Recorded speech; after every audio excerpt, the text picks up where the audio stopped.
Ndamutse abakunzi b'ikimwe n'inota Butiga Media cyane ndabifurije umwaka mushasha, umwaka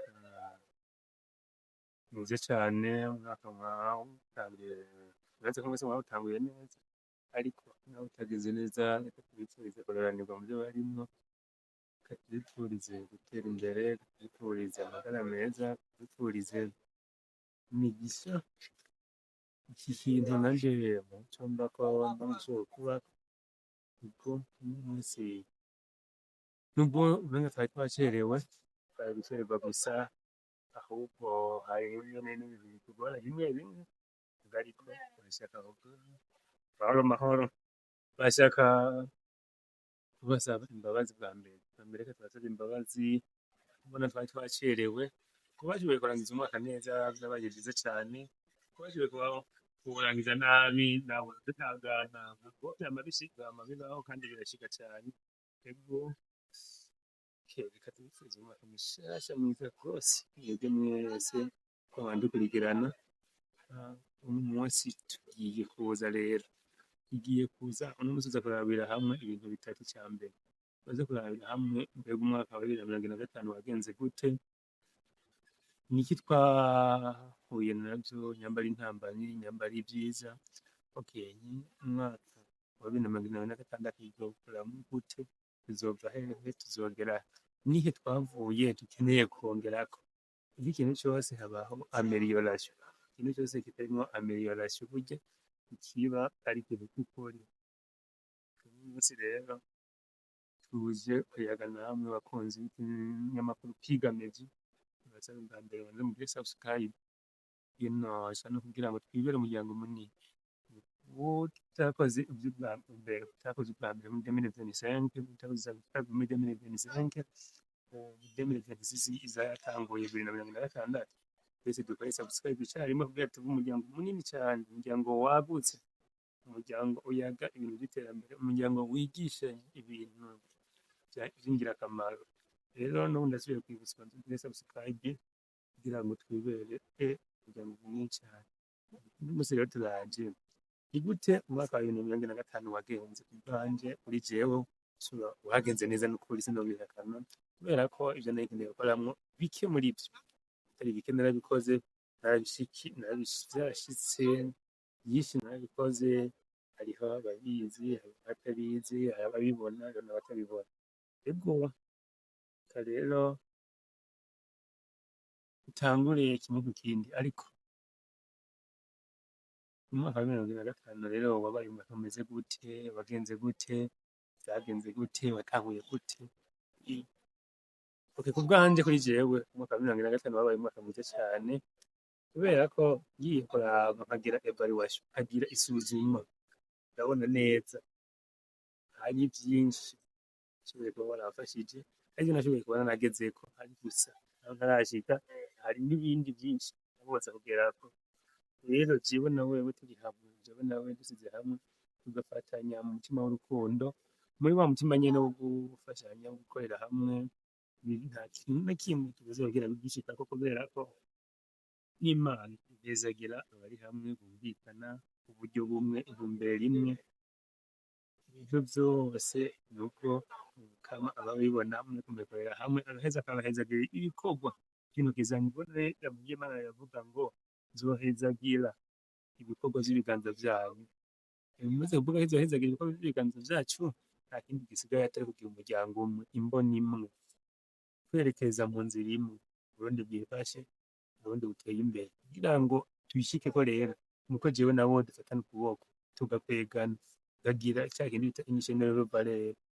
Iyi chaîne de valeur imaze gukunda rero, iraza kudusaba ko tugira icyo n'ubuyumbi twogera he, twogira muri evaluation rero nagize ntanahuye, muri evaluation nagize nzogira evaluation, nabonye neza ko mwaka 2025 nubwo ntashitse kubyo nashaka gushikako, nubwo ntujuje abasubscribe nashaka gushikako, ariko nize ko mu kwezi kwa mbere gusa, no kwezi kwa mbere tugiye kubashikako, tugiye kuba turi umuryango twiza abantu n'imiburiburi 1000. Rero ubu butari bwarakore aka kantu muri mucyongereza uzasanga handitse subscribe, igifaransa uzasanga handitse s'abonner, ugire partage, ugire like na comment, ivyo vyose dutegura gushikana kuri ya mbona kazoza igihugu cifashije igihugu giteye imbere. Ati rero na 2025 vyagenze gute ku buzima bwanje? Kuri jewe 2025 wabaye umwaka mwiza cane, umwaka w'umunezero, umwaka wo gushima, aho nashoboye kurokoramwo ibintu vyinshi bitandukanye, ndetse nkaba narashoboye kuba naratanze n'akazi naho katabaye kanini, akazi ku muntu umwe canke babiri, ndetse n'abandi bagiye barakora buri munsi bagenda mugabo ndashobora kubaho ku bwanje, ivy'ibikorwa rero nanje natanguye kugira. 2025 rero mu kwezi kwa mbere kwa 2025 duhere hari umwaka ugitangura, niho nabona ko nshobora guhindura ibintu. Maze guhindura ibintu ni uguhindura inosi uko nayisize, uko atariko uko nayisanze atariko ndayisiga, ariko nari nihenze uko nayisanze atariko ndayisiga. Ngira ico mpinduye kimwe, ngira aho mvuye, ngira aho nshitse, ngire naho nzogarukira.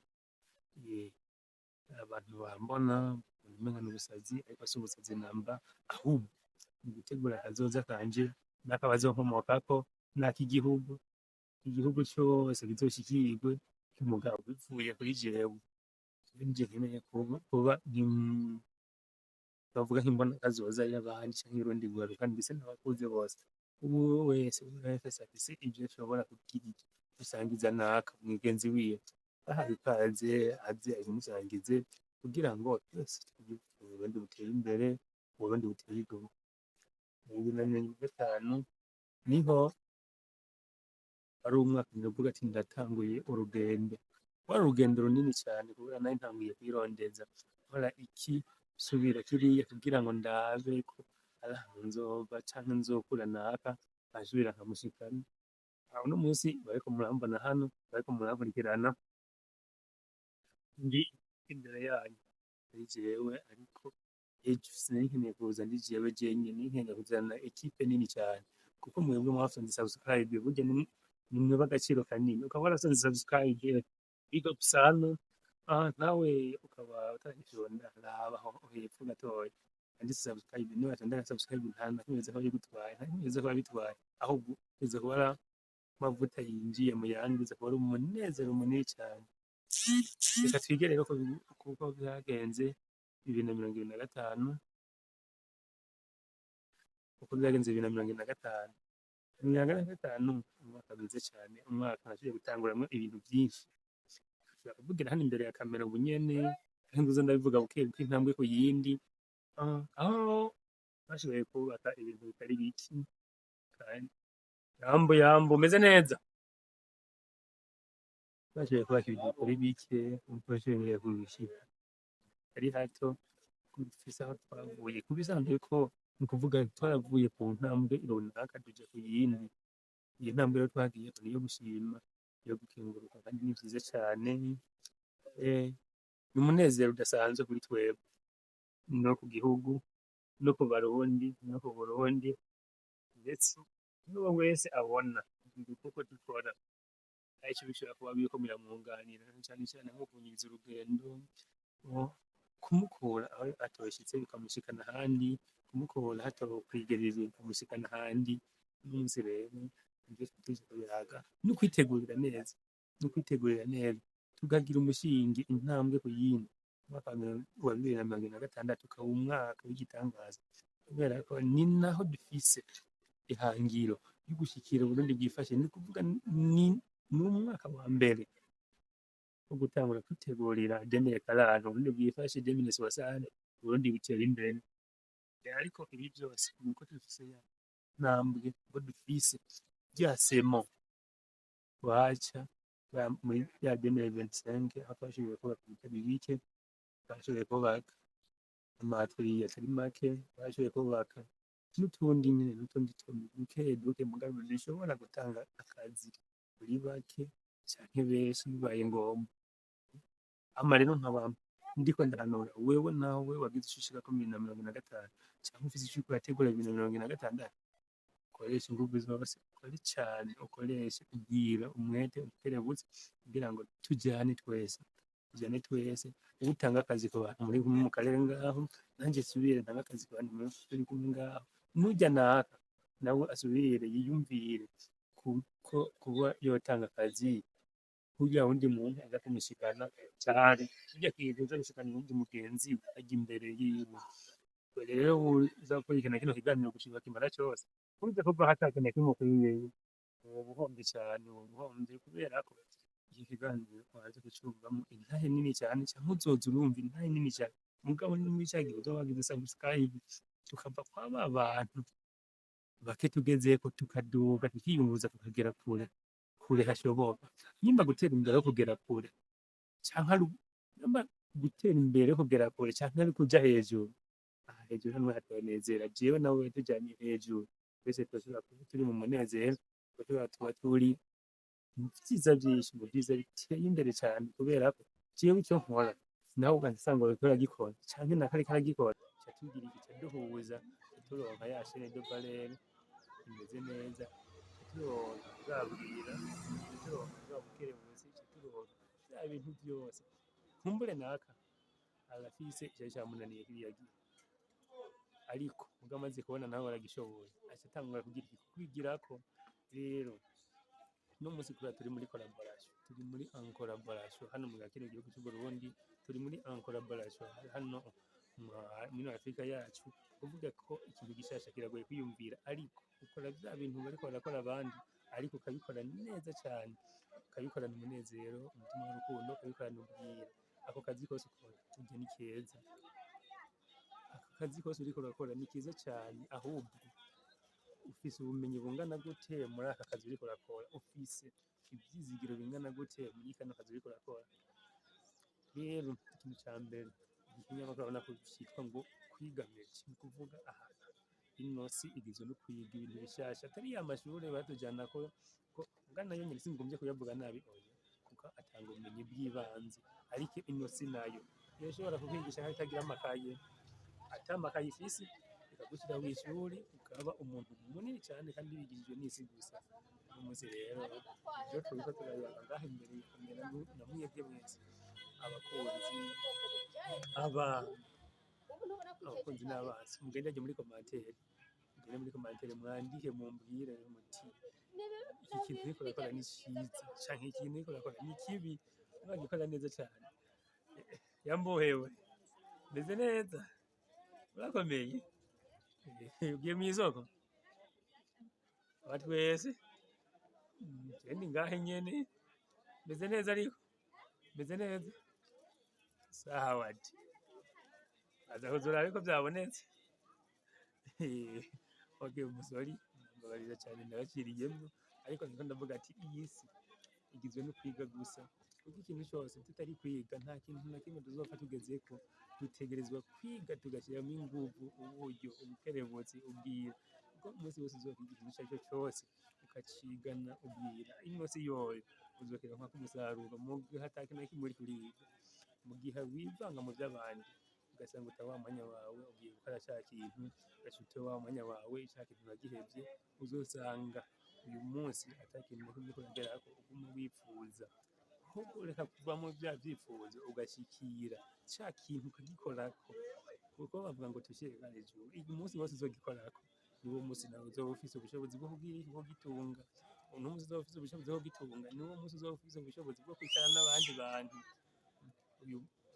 Iki gihe cyose rero ni ukuvuga no kugitegura, ushobora kugitegura buke buke, ariko ukabona ati nzoteba gushika, nta ngorane n'imwe. Guteba gushika ntibikubuza gushika aho ugomba gushika, ahubwo guteba gushika ni intambwe, ni ukwitangura kugira usimbe hanini. Nujya kugira usimbe urabanza ukitangura ugasimba hanini hashoboka, kuko nk'iyi 2025 kwari ukwitangura kugira dusimbe, ikanevura ntiribe rinini rwose yari dutera ubwoba. La majorite ugiye kuraba inosi abateye imbere bose si uko batanguje ibintu binini, ahubwo n'aba bantu batanguje ibintu buto nyene, abandi babagaya. Ugasanga umuntu atangura business kanaka akiyumvira gushinga uruganda kanaka, mugabo ntibikunda ashobora kubitangurira rimwe, kubera ko miliyoni 10, miliyoni amajana ziba zigoye kurongera rimwe. Mugabo niwatangura kuvyo 10,000 uzoduga uje ku 100,000, hama uve ku bihumbi ijana ushike ku bihumbi amajana atanu ushike ku miliyoni ushike ku miliyoni 10 mugabo uke intambwe ku yindi ikirenge ku kindi nubwo bavuga ngo uno munsi ngo nkeneye ngo miliyoni 10 ngo kugira ntangure business izo miliyoni 10 zizoza zivuye he ahubwo tanguza yonyene ufise kubera ko n'ubwo utatanguza uno munsi yakoresha ibindi bintu bitagira akamaro kandi bitazozana n'inyungu n'ejo hazoza iza by'ibihumbi 10 ukabitora agashobifata ukaza kubyinywera amaze kwinywera inzoga ukaza kubyirira nta kintu na kimwe ubiguze bya bintu udakeneye kurusha bya bintu ushaka twige gukoresha uburyo buke dufise twige gukoresha amafaranga make dufise nyamba ari ikintu dukeneye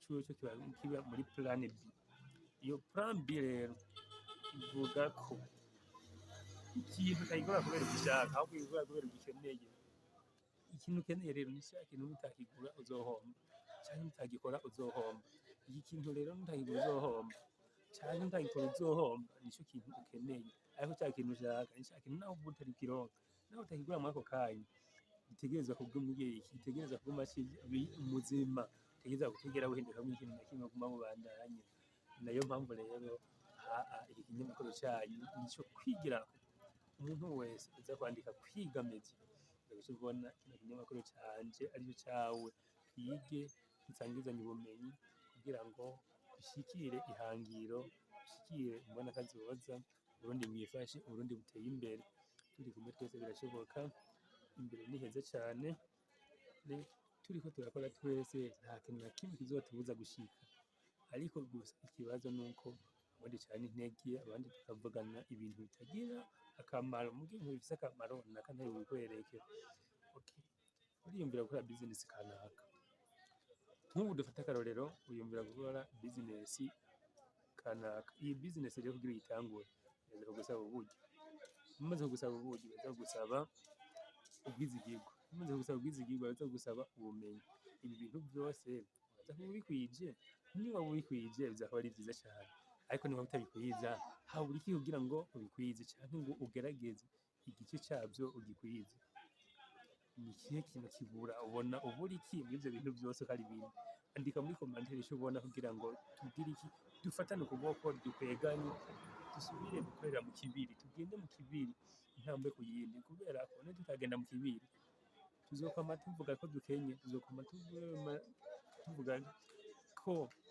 naka yadusize kubera iki ariko mugabo ikintu naguhanuye kimwe ntibigeranye na naka kuko ubona ko ugomba kwigeranya nawe kuza aho yaciye ibyo yavuye ntuzi yageze iyo mpamvu wowe irabe kuri wewe apana kuraba uwundi muntu n'umwe oya ahubwo kora ofisi ihangiro mbere yo gukora bwa mbere bwonyene banza wandike 2026 nakoze iki nashyitse aha mugabo haraho ntarashika nkeneye kugira iki nkeneye gushika icyo gihe ukeneye kuhashika rero ushobora kuhatarukirako oya ushobora kuyigira uhatarukirako ahubwo bisaba kugira intambwe ku yindi umurongo ku wundi ukaraba ko atakiguhugumbi ubwa mbere bwonyine ukareka kwivanga cyambere ka kwivanga reka kwivanga mu buzima bwa naka kuko uwo naka wewe ntuzi vyiwe ureka kwigeranya na naka kuko uwo naka ntuzi vyiwe ikindi cyambere ureka kuba umukoroni canke umuja kuvuga muri havuze umuja numbe ngo ndagututse wese reka kuba umuja w'amadini kubera ko amadini bwa mbere hari uburozi bushika butatu reka ngende ndabishije uburozi bushika butatu abanyafrika twariye iyi Afrika rero ubuntu yabuturishije ntituramumenye wariwe uburozi bwa mbere ari uburozi bw'amadini ari uburozi bw'imigambwe n'uburozi bw'amashuri uburozi rero kugira ngo tugire iki kugira ngo tugere aho tugomba kugera nuko uburozi bwose budategeza kudufatira rimwe ngo butugire imbohe zabu iki gihe rero tuzoba twamaze kwikamwa mwa kano gahinga ko burozi biza kuba byoroshye cyane kuko bwa mbere ko nibizera cyane mu kubizera ni byiza ariko niwabizera cyane ni bya bintu uzokama witeze ibitangaza n'ibintu abapasitori bizeza ibitangaza abantu hari nabo batabereka aho bizanana aho biva ubwabo simvuze ngo ntubizere uze kunahora neza simvuze ntubizere oya ahubwo bizere mu kubwire aho ugize iki aho ugarukirije hajya uza kugarukiriza ni hoho kubera ko niwabizera cyane ugakabya uza gushobora ku mwanya wo gukora ega habiri ntiwivange cane mu vya politiki ugomba gutera imbere. Ntusubire kwivanga mu vya politiki, ahubwo ja muri business. Aho ugeza business yawe ikubere akarorero keza, ikubere intambwe yo gukora. Kuko niwaza kwivanga cane mu vya politiki, uza kubura umwanya wo kwiyumvira canke umwanya wo kwiga vya bintu bikeneye kwigwa. Niwaza kwivanga mu vy'amashure, amashure yoyo ego ndeka mvuge ko ari colonialisme yaje, kandi colonialisme ibiri muri ibintu vyose kugira ngo bwa butare bwacu ntitubwimbe, kugira ngo za nkoko zacu ntizitunge, mbona kazoza tuyishikire mu gihugu ca mbere, igihugu cifashe, igihugu giteye imbere. Reka sindabarambire cane, sinagomba nkeneye kugira video ndende, nkeneye kugira video ngufi cane kugira ngo dushikane ku mbona kazoza. Reka tuzobe dusubira, ariko ndakwibutsa gukanda subscribe wewe wageze kuno munota, ntusubire ugenda ata kintu na kimwe ukuyeho. Wapi, ntuzosubire ugenda ata na kimwe ukuyeho, muzoba mukoze cane. Igihe iri hangiro twihaye tuzorishikako twese hamwe mu rugendo rumwe, dufatanye ukuboko, turiko turakwegana. Reka tuzoze dusubira. Ciao ciao, murakoze cane.